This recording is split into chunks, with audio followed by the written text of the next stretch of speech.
Title 42, it allows the government, under the guidelines of a public health emergency like COVID, to turn back immigrants trying to enter the country.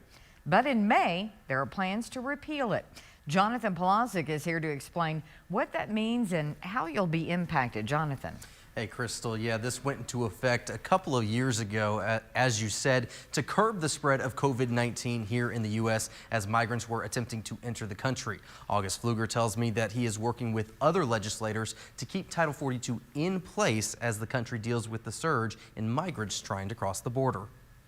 It's a terrible decision. Congressman August Pfluger not mincing words when it comes to the White House deciding to repeal Title 42 in May. But what exactly is Title 42? Title 42 is part of the U.S. Code that allows the federal government, under the kind of guidelines of a health emergency, which COVID-19 had been declared, it allowed our Customs and Border Protection agents to turn back immigrants who were trying to enter this country. Pfluger working on bipartisan legislation to push back on the repeal and prevent migrants from illegally entering the country at the southern border. I think the important note on it is that it would reinstate Title 42, and there's bipartisan support for that.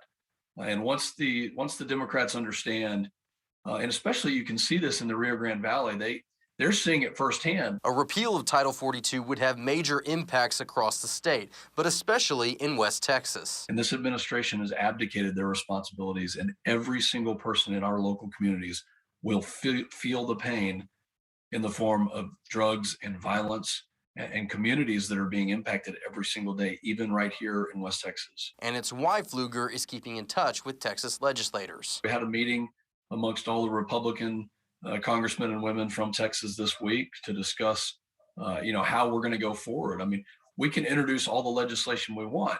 The fact is that President Biden is refusing and, in fact, doubling down against those efforts to just uphold the laws that we have. Now, again, Title 42 is slated to officially be repealed in late May, which had been one of the biggest border restrictions kept over from the Trump administration. Crystal?